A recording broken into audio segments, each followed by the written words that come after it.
So, evidence?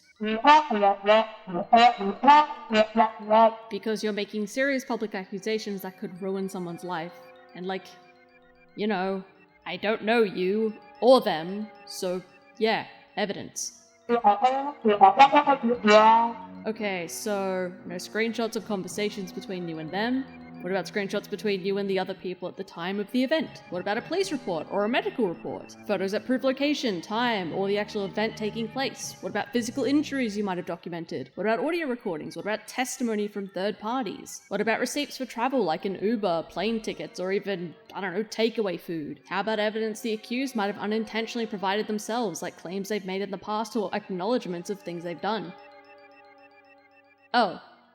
Did you not know about any of those options? Well, okay then, guess we got our work cut out for us. Let's start from the top.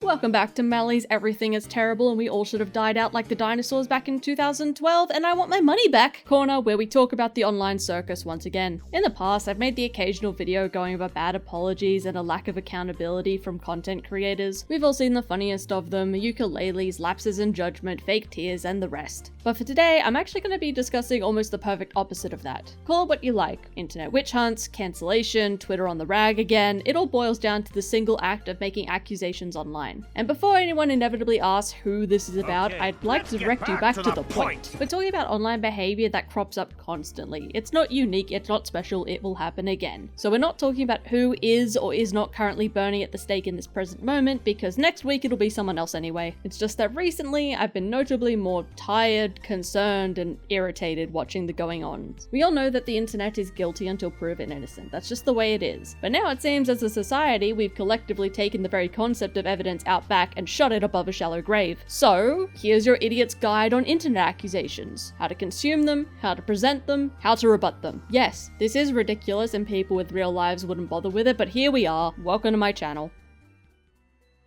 To start this out, I'd like to chat with my peers. That is to say, the general audience. You know, the people just sitting in the peanut gallery consuming the discourse as it comes. Because recently, I've seen so many people without a single ounce of common sense or emotional regulation. And yes, I'm aware some of these people are children, but just as many of them are full-ass adults and don't have that excuse. So, here's a crash course on internet etiquette to consider whenever you see an accusation from someone you don't know against someone you also don't know on twitter.com.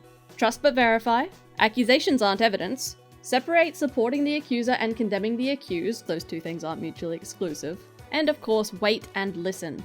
A lot of this essentially boils down to not jumping the gun. It is possible and indeed expected that when someone makes an accusation, you listen to them, that you then reaffirm they have a right to come forward with the truth, but at the same time not immediately jumping to condemning whoever they've accused. At this stage, the situation will still be developing and evidence will be coming over time. Trust you me, it will come, and it'll take you out with it if you've been very vocal without having an understanding of what's actually happening. Silence is free and patience is a virtue, and yet I continue to not shut the fuck up, so do as I say, not as I do. You don't want to find out later down the line that you wrongly supported false accusations or that you wrongly labeled a victim a liar. Give it a bit of time. There's no deadline to form an opinion and no one is waiting for some random to speak up. That is to say, no one gives a shit what you think. Just like no one gives a shit what I think. The only difference between you and I is that I'm currently talking at you. I'm sorry, it is happening in real time. You could leave, but you won't.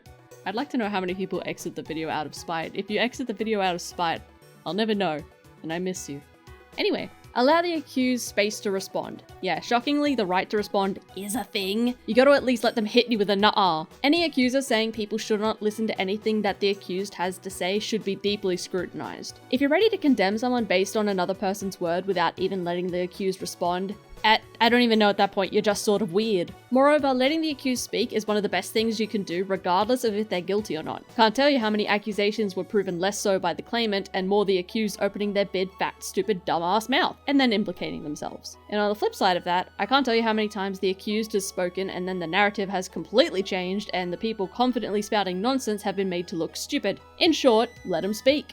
Consider the weight of the evidence and the claim. Remember that not all accusations are created equal. Someone accused of theft should not be treated with the same hands as someone that beats a child. This might sound obvious, but it gets thrown out the window a lot in online spaces, especially when it comes to accusations against men or of a sexual nature. I hate saying it, But no, sexual harassment is not the same thing as rape, and seeing the two things equated or treating one as the other is insulting, infuriating, and fucking devaluing to people that have experienced the latter. If you have problems with that statement, I don't know what to tell you. Talk to a therapist or a law enforcement officer. I can't fix whatever's wrong in your head. At the end of the day, two things can both be bad, but it doesn't mean they're built equal.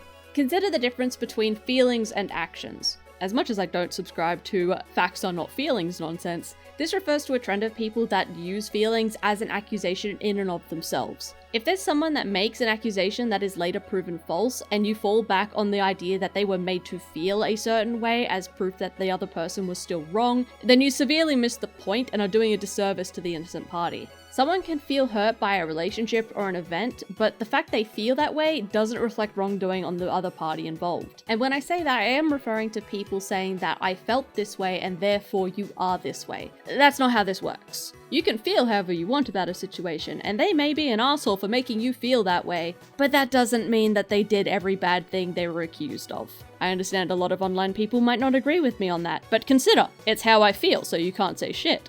Last, and maybe a little spicy, but it bears saying anyway, not all accusers are in fact victims. So when people say, believe all victims, I agree, but you gotta actually know who the victim even is before you can do that. And sometimes the person being accused of being an abuser is the one being victimized, not the other way around. And if that's the case and you've been going on a Twitter crusade, congratulations, you've partaken in the public lambasting of a victim instead of supporting one. You are literally the problem here. To that effect, let's roll out some of the usual suspects, shall we? White and Slazo tend to be the two that everyone seems to invoke whenever the next wave of accusation hits. One of those situations is only just over a year old, and even this week we had Tubbo given bogus claims as well. How quickly the internet has forgotten and learned nothing. Now, I don't want to laboriously go over these people's situations. It's unfortunate that they were in fact victimized by the internet at large due to their accusers and abusers using it as a weapon against them, and now as a result they've become something of poster children to be wheeled out whenever this topic comes up. I don't like even now that I'm invoking these names when these people really deserve to leave all of this in the past, but the reason people do bring them up is because the internet has learned literally nothing. This is in part because the internet is eternally immature. What I mean when I say that is that the internet has a sort of rotating door. For every person that has lived through the Slazo or Quite situation, there's a new child entering after the fact that didn't learn the same lesson. By its nature, the internet will never truly learn anything. There will always be new, immature, uninformed blood entering the system. The only way to even begin to combat that is for older members of the community to not only remember what came before, but try and temper the younger members of the community that haven't had the chance to learn that same thing.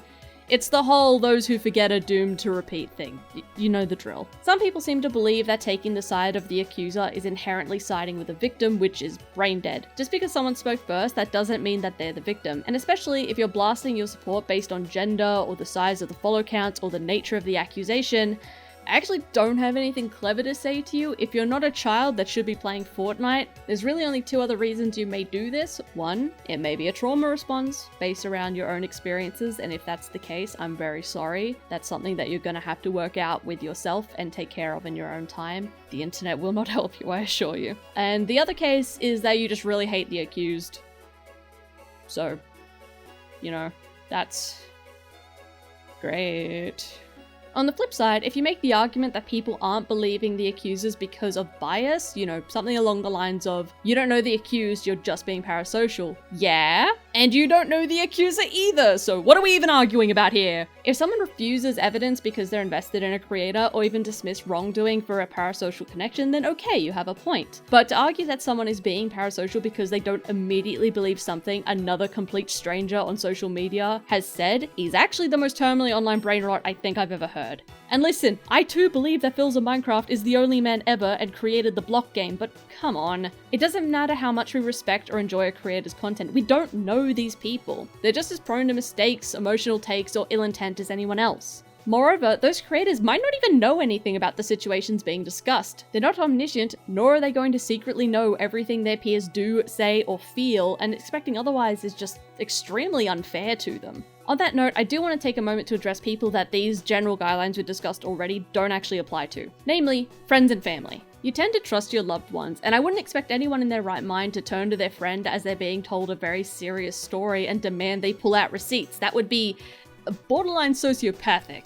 I've had friends sit me down and explain in detail the abuses that they've suffered, and my first instinct isn't to go commentary bro on them, it's to support them. So yeah, friends are exempt from these guidelines and expectations in my mind. I also wouldn't demand that a loved one drop someone even if they've done something objectively wrong. Love doesn't really work that way, it truly doesn't. A mother might still love their murderous little brat, and a spouse might still support a partner that's done something terrible. That doesn't mean that they're endorsing those behaviors, and their reasons for standing by that person are likely deeply emotional and honestly none of our business. However, these guidelines do change a little bit when we consider large public figures, even if they're also friends of the accused, or in many cases, the accuser. When it comes to the creator space and colleagues, the rules do change a little bit, as they exist in this weird space where they may not truly be friends behind the scenes, but others perceive them as being close. This means that creators can get caught up in the chaos of it all, regardless of their actual knowledge or involvement with the person the events are surrounding. So there should be no demands from the audience for a creator to respond in a certain time frame, or in many cases, at all. They honestly don't owe the audience their response, and let's be real, most of the time the audience just wants them to voice the popular opinion, or be told who to attack, or be able to say, oh, they're one of the good. I swear to God, off script, I swear to God, if I see another list of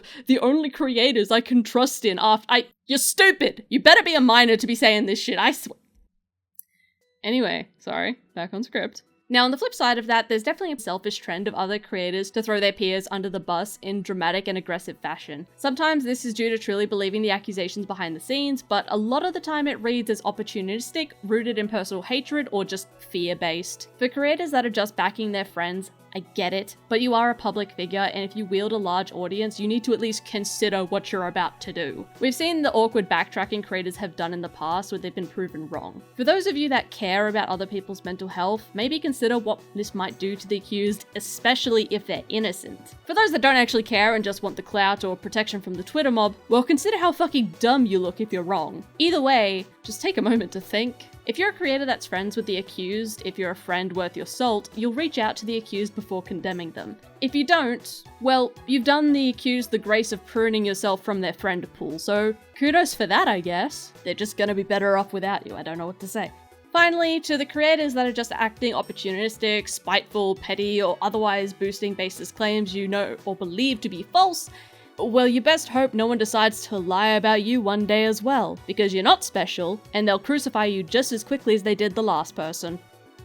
Okay, so someone has wronged you. Law enforcement has failed, and they're still gallivanting online, and you're sitting on your thumbs, aware that they're a bastard, but everyone else thinks that they're great. Assuming, of course, that moving on and living your best life really isn't an option in this case, what are you to do? Well, let's go down the checklist. First, if you have a case involving criminal acts, don't take it to Twitter, take it to the police. And don't do that thing which you take it to Twitter first and then say you're going to the police. No, you're getting it backwards. Police first, then Twitter. Now, sometimes that isn't viable. Maybe the wrongdoing isn't illegal in nature, but just scummy. Maybe the statute of limitations has lapsed. Maybe the police are just being cartoonishly evil and don't do any due diligence. Let's say that the legal route isn't viable, but you still want to go public and tell your story. You'll need to really consider what level of attention you want surrounding yourself and your experience, as well as what level of retribution you expect or want for the person that wronged you. If you don't want attention and you don't want to hurt the person despite their nonsense, I cannot stress enough how much you do not want to tell Twitter about this. Tell your friends, tell your family, tell your therapist, and again, police if applicable. Because if you take it to the internet at large, there's nothing you can do or say that will keep you out of the spotlight and the accused out of the line of fire. And you won't be able to control if that fire is light disapproval or someone rocking up their house with murderous intent. Twitter is a rabid beast, and no amount of I don't want to be defined by this or please don't harass this person is going to sway them. If you don't want any of that, this is where your journey ends. Godspeed, good luck in therapy. But let's say you feel you have a moral obligation to speak up. Be that because the accused did something truly heinous or might victimize other people and you can't stand idly by and keep your silence for their sake. First of all, welcome to the shit show. Here's what you're gonna need going forward.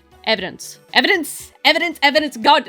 Evidence! Please, for the love of evidence, you're going to need evidence. I cannot stress enough how important this part is. We'll talk about what happens when you have no evidence a bit later, but for now, here's the entry-level list of things you could provide to back your claims. Screenshots of conversations. Scroll-throughs, archival programs, and screenshots are going to be your best friends. You'll need to prove that these images are unedited and genuinely coming from both parties told to be in them. This includes showing the account that they're from and that they're linked to the accused. There will always be people that dissect your screenshots looking for evidence of forgery, but you're telling the truth and so let them do so. In fact, if people are looking for specific means to prove their authenticity, don't take offense, just provide. Reminder, this section is for those that are telling the truth, so therefore there shouldn't be many issues with doing this. Warning, do not cut context. Do not edit these messages in any way, with the narrow exception of redacting identifying information. If you cut context, even context that doesn't change much.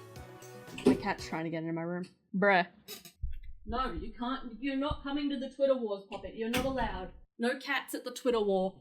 If you cut context, even context that doesn't change much or, God forbid, reflects poorly on you, people will eventually pick that up and use it as evidence that you're not being a reliable narrator or a good faith actor. Just don't run the risk. If you have nothing to hide and no narrative to push, then be clear and transparent. Unfortunately, there's no such thing as a perfect victim, so there's probably going to be stuff in there that doesn't reflect well on you. But reminder, at this stage, you've already accepted that you'll be the subject of the internet scrutiny. It's unpleasant, but this is the trade-off with public claims, so you need to consider that before moving forward. Alright, these kind of screenshots can include, but aren't limited to, conversations between you and the accused at any point in time, but closer to the time of the event or about the event is better. Conversations between yourself and third parties. This evidence is less often utilized and it really should be used more. If you have screenshots of you reiterating what happened to a third party at the time of the event, that's better than nothing. It gives more context to when it happened and shows that your story hasn't changed. Conversations between the accused and third parties. These can be invaluable for showing if the accused is aware of their wrongdoing or attempting to cover it up or telling a different story later down the line.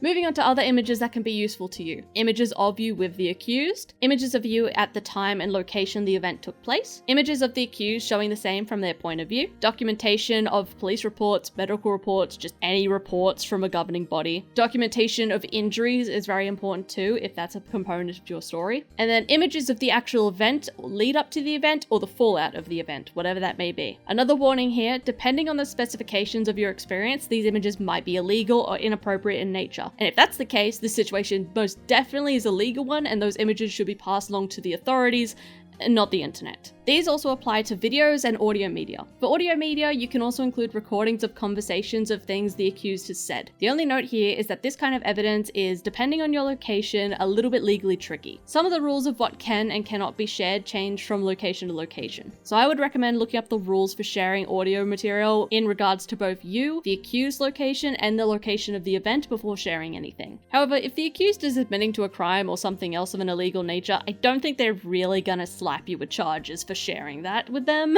Granted, I am not a lawyer, please don't quote me on that, check with an actual lawyer if you're handling such material. I cannot stress enough how much this is not legal advice. This is the unhinged ramblings of someone who's been online for far too long, not sound advice from an intellectual or a professional. Finally, here are some missed forms of evidence that aren't immediately obvious. Metadata. This applies to the metadata of images and is usually used to prove authenticity. It can also mean things like tracking apps on phones that can help prove your location if you have no images. Timeline. This is often really underlooked when it comes to these situations, especially considering how hard recollection can be due to trauma or time elapsed. But it's important for you to get your timeline straight as possible, both to be as truthful as possible and avoid getting caught up by misspeaking or misremembering and being dismissed as a liar because of a mistake. And finally, we have testimony. Now, we'll have more to say about testimony itself later down the line, but for now, let's just take note of how it might be used in your claims. Obviously, you have your own testimony, but that alone is not going to be enough. To give credibility to your claim, you can seek supporting testimony from others that may have witnessed the event. When it comes to a third-party testimony, that excludes friends and family of yours for the most part, and enemies of the accused. Any bias or reason to lie will taint their testimony. So a third-party source in this instance would be bystanders, strangers, co-workers, or officials involved. You can, of course, seek testimony both of your character and against theirs, but this form of testimony is inherently weaker and much more prone to bias. And in general, don't rely on testimony in any form if you can help it. Okay, so that's the basic rundown of evidence that you can provide. There's definitely more, but this is sort of your initial checklist that you should consider before coming forward. Keep in mind that you could have 4K footage of someone beating your ass, and there'll still always be people that claim you're a clout chaser, or it was staged, or somehow you had it coming. Those people are never going to be convinced. They don't really care about you or the truth, so just don't give them any of your energy. Now then, what happens if you don't have any of these things? When all you have is your voice and your story? Well, that's where this becomes very tricky, and I encourage you once again to consider why you want to speak out and what you want the outcome to be. If you simply need to talk about what happened to you but don't want to be placed under scrutiny, then first I would recommend journaling, speaking to therapists and those around you. If you really feel the need to vent into the void of the internet for some reason, there's always the option to anonymously write your story. Now, when it comes to doing so anonymously, you will need to keep both yourself and the accused anonymous, or you're going to be dismissed out of hand as an unknown accuser. Using anonymity only works when you genuinely mean to keep yourself and everyone involved anonymous, not making accusations that can be easily tracked back to the accused, while using anonymity as a shield for yourself. But let's say that you want or need to speak publicly, either because fuck whoever hurt you, or because there's potential for further victims if they don't publicly out this person. But you still only have your story. This is hard because honestly, there's not much I can say to help you. I'm sorry that you're in this position. Testimony should never be enough to condemn someone, and even if you're telling the truth without evidence, there's nothing that can be truly done. We don't send people to prison for the crime of being accused. And while the internet's more likely to run with these accusations, you'll still be exposed to the scrutiny of the internet, and at that point, it'll purely be down to vibes and how much people like you or the person that hurt you. All you can do at that point is be concise and honest when you tell your story. You can't expect everyone to believe your word, and will just need to be prepared for that level of scrutiny, disbelief, and dismissal, and unfortunately in a lot of cases, hatred. Again, it's the internet. It comes with the territory.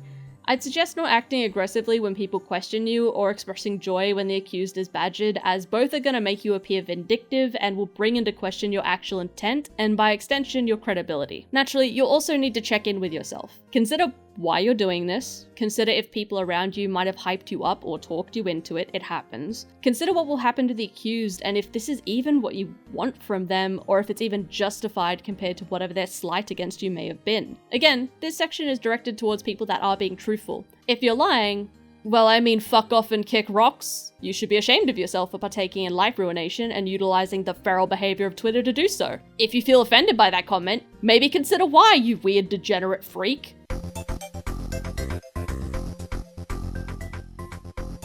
Now then, moving on to the poor sods among you that have been falsely accused online. So what do you do if you're suddenly on the receiving end of accusations, either from strangers, former friends, or lovers, or even just your peers? Well, first of all, I'm very sorry you're in this position, and extra sorry to inform you that you're probably fucked. At least to some degree. Oh, and if you're a male presenting figure online, may God have mercy on your soul, because Twitter won't.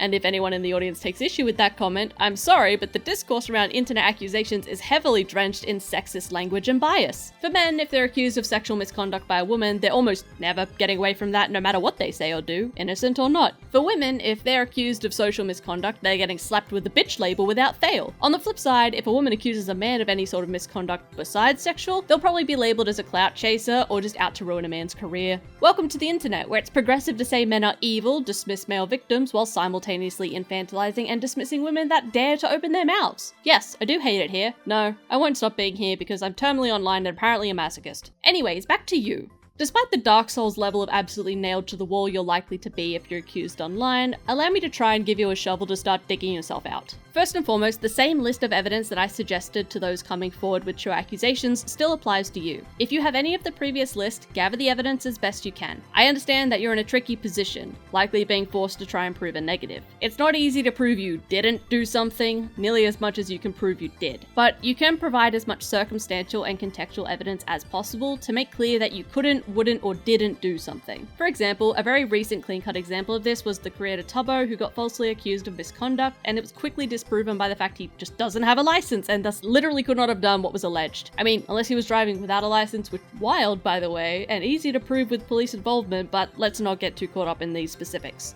So yes, proving your innocence can be very hard, if not impossible in some cases. So this section is going to be more focused on what not to do, because some of you big boy creators really need a commentary twat in your corner to slap some sense into you before you tweet, and it shows. Seriously, large content creators, get you a commentary or drama whore friend immediately. Your PR teams suck shit. Alright, very first thing you've got to do, take your hands off the keyboard. The accusation has just dropped. You're emotional. You're probably mid-panic attack. You might be upset, confused, angry, all sorts of other shitty feelings. Just let those right out and say nothing. Unlike your accuser counterparts, you don't have the luxury of preparing this in your own time without public scrutiny, but you can't let that make you feel as though you have a deadline hanging over you. Twitter might say a quick response is an innocent response, but you don't need me to tell you that Twitter is fucking stupid. Don't say something thoughtlessly and be pressured into digging yourself a deeper hole. You're not actually on a timer. Take a step back, speak to your friends and family, vent, breathe, don't read Twitter. Once you're feeling a little bit more stable, get to gathering whatever you might have as evidence. This stage might take a long time, both because you're stressed, emotional, and the evidence might be scattered or overwhelming to sift through. But take your time. You're not fully fucked until you respond, so make sure you take your time with that response. Additionally, and I cannot stress this enough,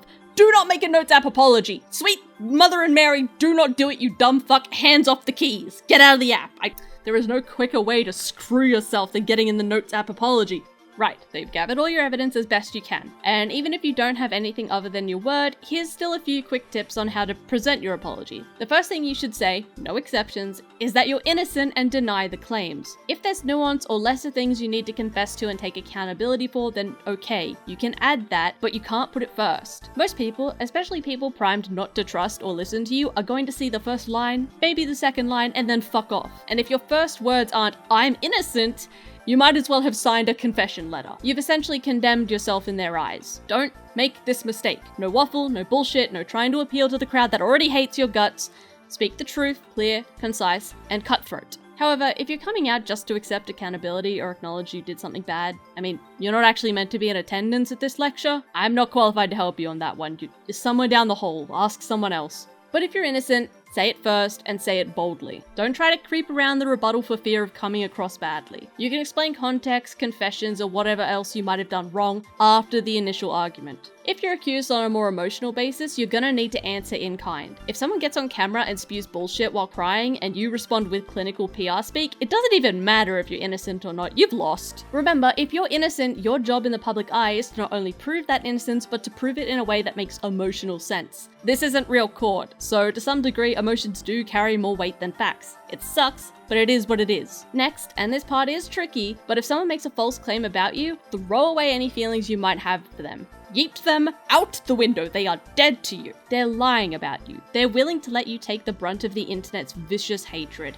They might even want, or at bare minimum, be okay with the idea that you may be physically harmed, and they definitely couldn't care less about your mental or financial well-being. In short, fuck that guy. So don't give them any grace. If you have evidence against them that clears you, no matter how bad it makes them look, you show it. And if not for your sake, then for the sake of others they might lie about later. Remember, if they're willing to do this to you, they're willing to do it to someone else. Don't give them the opportunity to do so. Fucking sue them into the dirt if you can. Get their asses. No mercy for idiots thinking they can fuck around without finding out. Finally, it's worth noting that the nature of your accusation will change a lot of the details of your response. I can't tell you the best way to cover those intricacies of your specific situation. But the main thing to remember, take your time, step away when you need to, rely on loved ones, and for the love of God, don't look at Twitter. If you must know what the public sentiment is, have a middleman check for you. Get a friend or a trusted colleague that can bring up any legitimate claims or questions you might need to address. No death scrolling, once again, hands off the keys. And of course, as this is directed at those that have been falsely accused, to those that were accused accurately, I don't know. You already did the stupid thing. Talk to a lawyer because I'm not helping you. Alrighty everyone, that was the bulk of this internet etiquette course. This is just an entry-level discussion with basic guidelines and suggestions. It's not going to fit every situation out there, but it's an alright starting point. I'm sure that one day this will be a do as I say, not as I do situation, as I emotionally spiral and mass tweet because a 14-year-old said I abused them via internet video or some shit. I've accepted that, and I am well prepared for you people to link me my own video as an own in that potential future. And because I'm tired and don't want to keep talking shit, I've asked some of my own peers for their thoughts. Here's what I asked them. What are your thoughts on the nature of internet accusations, and do you have any advice for the general audience watching those situations unfold?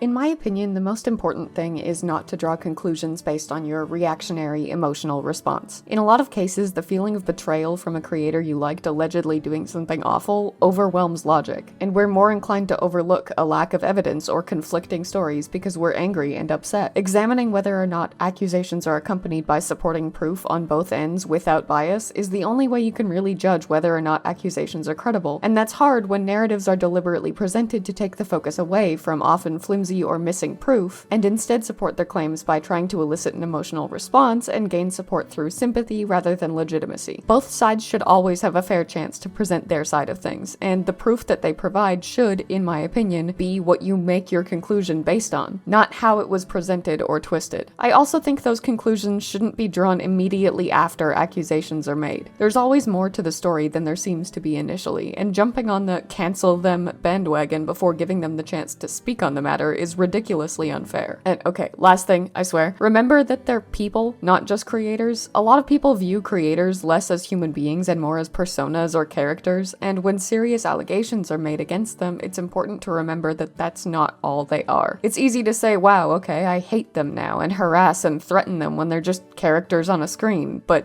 that's a real person behind that character, and they're really hurt and affected by what you do and say. Ask yourself how you'd respond if a friend or family member were accused of whatever the creator's been accused of. Would you be attacking them and verbally abusing them, or would you be giving them the benefit of the doubt and the chance to explain themselves? I think if more viewers thought about it from that perspective, the community as a whole would be a much less toxic place. My advice is, appraise the quality of the sources and evidence for an accusation. Is it anecdotal, like he said, she said? Is it secondary evidence, where you were sent screenshots from the alleged conversation that took place? Or primary evidence, where the person is recorded, on call, or video, literally admitting to the thing they were accused of? With lower quality evidence, like anecdotes or screenshots, get both sides of the story, and then decide which one has the strongest credibility. With higher quality evidence, like voice calls or being caught on video doing it, it's pretty cut and dry. Also, don't send death threats to anyone because it's counterproductive to whatever you're trying to do. Internet allegations are tricky to deal with. On one end, they're incredibly easy to fake, and sometimes they are, especially when directed at more popular creators, and more often than not, should be taken with a grain of salt, at least when you're first presented with an allegation before you've looked into the evidence. On the other end, internet allegations are sometimes the most effective way to deal with potentially dangerous or downright shitty people when you otherwise would have no means to take them to court, and when their livelihood depends on their internet career.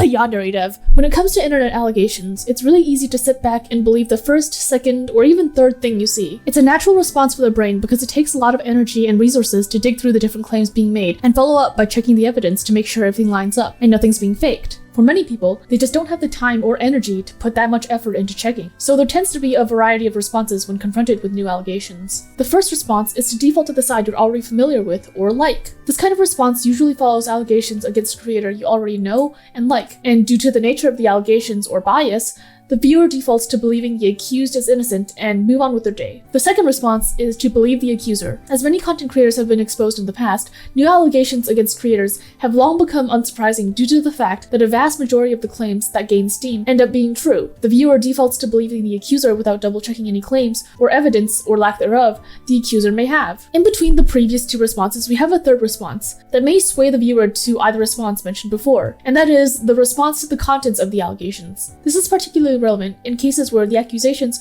are particularly divisive, where the viewer's opinion on the topic will typically sway them to believe the accused is innocent or guilty based on the contents of the allegations. If the contents do not meet the unacceptable threshold for the viewer, they will side with the accused, but if it does meet the threshold, they'll side with the accuser. Thankfully, it appears that more people have started to take the mysterious fourth option of not jumping to conclusions. When allegations are surfacing, it's often beneficial to wait for the accused to at least respond before you make a judgment, as often their responses are telling and will lend more or less credence to the accusers. I'm sure everyone here remembers the Quoit situation, and to contrast, Creepshow Art's response to the lolcow leaks. Really, the best advice I have for anyone when it comes to these sorts of situations is to keep in mind what I've mentioned before and be mindful of how your own biases may color your judgment, especially when the accused is someone you're already not fond of. Don't jump the gun and start attacking the accused or the accuser before you've seriously considered what you've been presented with. And even then, don't go attack the accused or the accuser, because I'm gonna be so for real with you guys,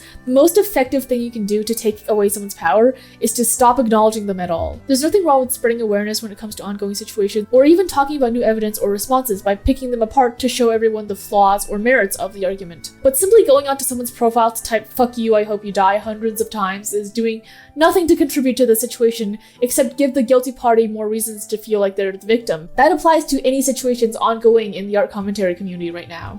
That's all I have to say, and apparently I had a lot to say. Completely understandable if Mali decides to cut any of my rambling out of the video, especially since it probably overlaps with a lot of what she's already brought up. There you go, Mali. You get the preliminary snap everything cracks. Wait. The leg? The leg. Oh! I can't get the leg today. I'm sorry. I've disappointed you. Okay.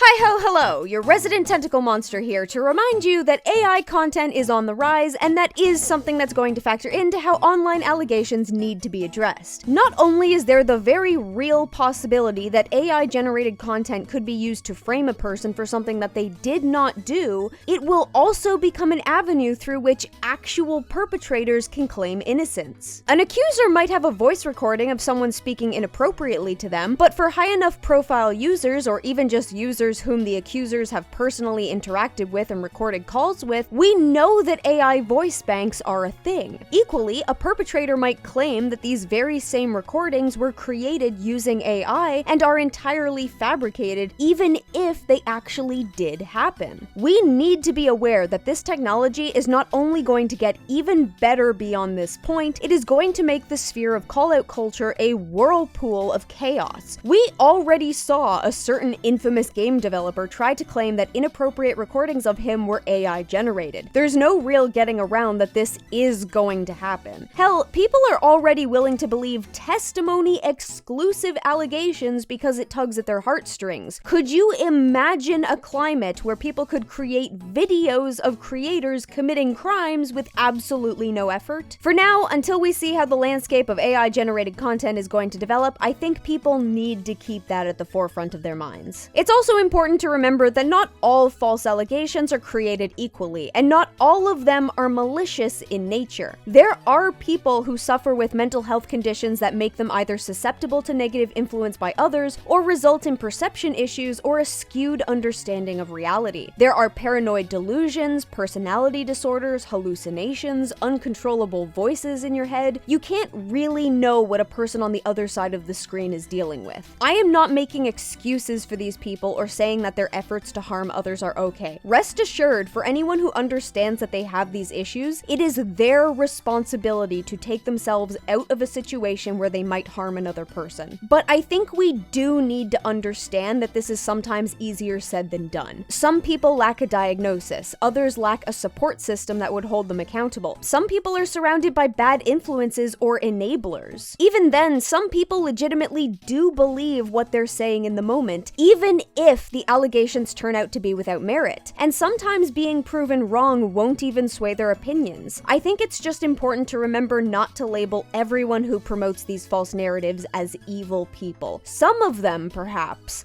but not all. For those who would choose to falsely accuse someone either because they don't like them or perhaps on the chance that they legitimately do suspect that there's something bubbling below the surface that they simply can't find any evidence for, know this. A person who has already been vindicated from false allegations is notoriously more difficult to call out later on should they actually do something wrong. The long and short of it is that it's a boy who cried wolf scenario. The audience remembers false allegations and will assume that later call-out attempts will be the same, going so far as to completely ignore or write them off. So if your goal is to remove someone from online spaces or warn people about their dangerous behaviors, then it had better be for something that they actually did. Otherwise, all you do is shoot yourself in the foot by discrediting your own word and inadvertently making your target stronger. And here's some ending advice for those who have been falsely accused.